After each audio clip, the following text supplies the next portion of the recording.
holy shit. Some of the best anime fighting I've ever seen, okay? And it's crazy.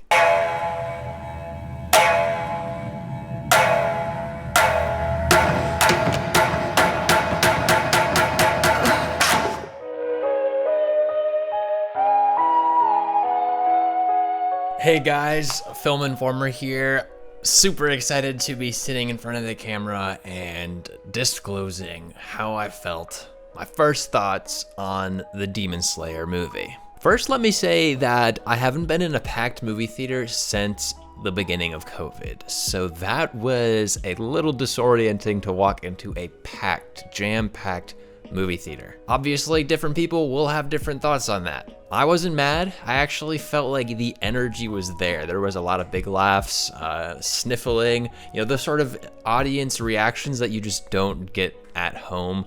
I had really high expectations going into Demon Slayer. I mean, the box office numbers coming out of Japan, were overwhelming to hear about. And the fact that it got brought over to America so soon, and just the hype, the fact that it's in IMAX and Dolby Cinemas is awesome. It's amazing. And all of that really had my expectations through the roof. To please everything I wanted out of this movie, it would have had to be like 3.5 hours long.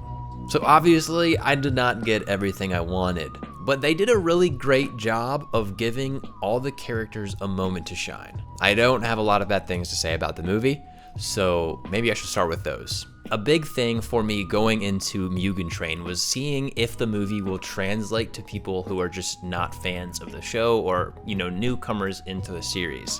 And I have to say, after my first viewing, I don't think this is for everyone.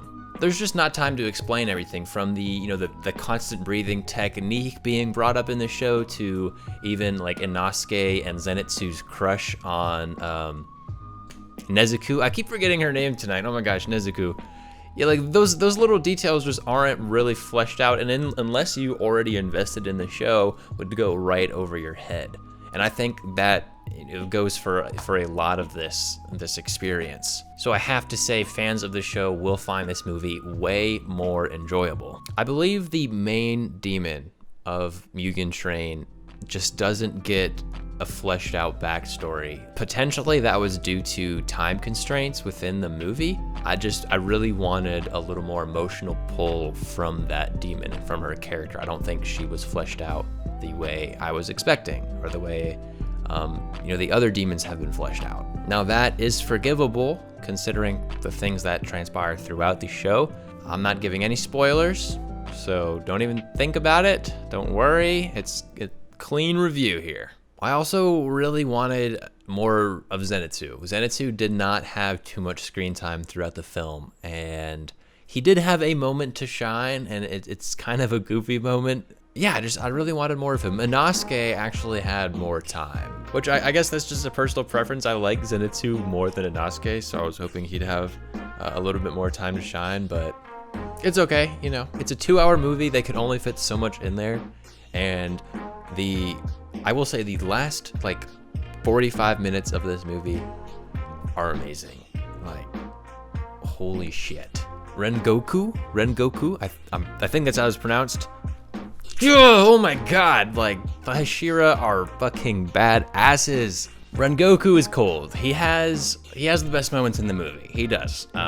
It's his time to shine. Some of the best anime fighting I've ever seen. It's crazy. There's a moment, and I'm not going to explain the context of it, but basically we get a peek at Tanjiro's soul, right? In a physical sense. And this kid is just the purest, loveliest creature. Dude, just purity.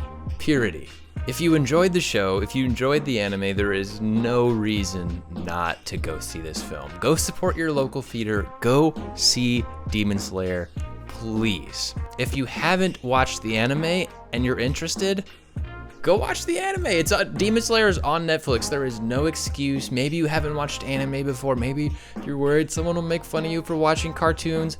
This is Game of Thrones quality anime, okay? I don't know if that means anything to you. For those who aren't familiar with the TV show, let me break down the appeal of Demon Slayer for you really quickly. So Demon Slayer is a shonen anime, which is basically an anime about a powerful boy, typically a boy character, a younger character, who is coming into a lot of power, right? He has a ton of potential and he's being molded into something greater, right? That's like Naruto, Hunter x Hunter.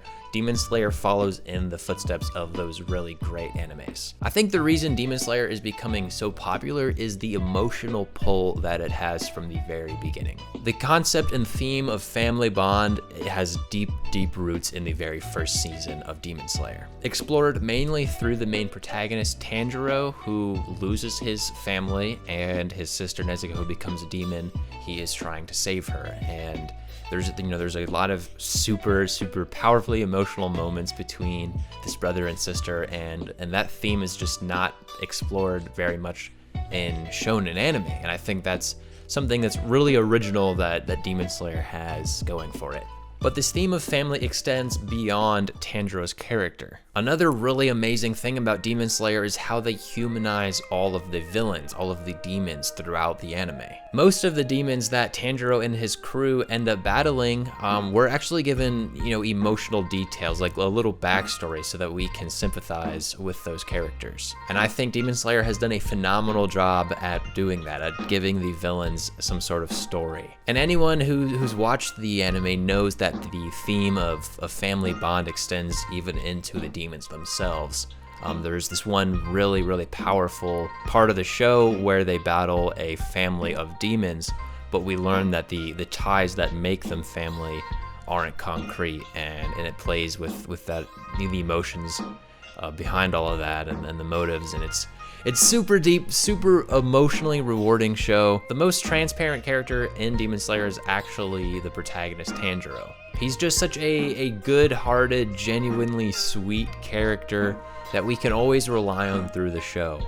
And it's all the other characters, it's the Hashiras, it's Inosuke and Zenitsu, all these other characters that are surrounding Tanjiro are so colorful and full of emotion that it's almost, a good thing that Tanjiro is just this simple, thick-headed kid who we always know is going to do the right thing. Zenitsu and Inosuke are his two best friends. They basically are traveling together through the first season, and those three are featured in the film along with Nezuko. Can I say if I had to prefer an anime or a movie? I don't know. I'm happy with their intentions. I don't feel like it was cheating us or like the cheap option or even like the get rich option for them. I just think it was an artistic direction they went, and I think it's rewarding. It works, and I think this could be the start of other animes taking this route, especially if it gets people in the theaters. That's the hard part right now. But Demon Slayer ain't releasing on HBO Max, so you gotta go to the fucking movies. Thank you guys for watching. I've got so much stuff cooking in the kitchen right now on the back burner, just whipping up some video essays, some other reviews for you guys tomorrow, which I guess when I release this video, it will be today. I am watching Mortal Kombat. Yeah, it's not typically something I'd get excited about, but it's just that time of the year where there's like no movies releasing. I just no movies I'm interested in. It's that like post-Oscars movies slump and lagging along. So yeah, I'm excited for Mortal Kombat. Shout out to my Patreon members. These guys are amazing. 5 bestest people I've ever known, and you can be one of them for as little as $3 a month. Atlas VPN are homies who have been sponsoring us. Guys, get a VPN. It's important. It is crucial, especially if you're watching anime. I mean, there's just so many benefits to getting a VPN. If you're curious about that, click the link below, guys. Helps me out and it helps you out. I'll catch you guys soon. Peace.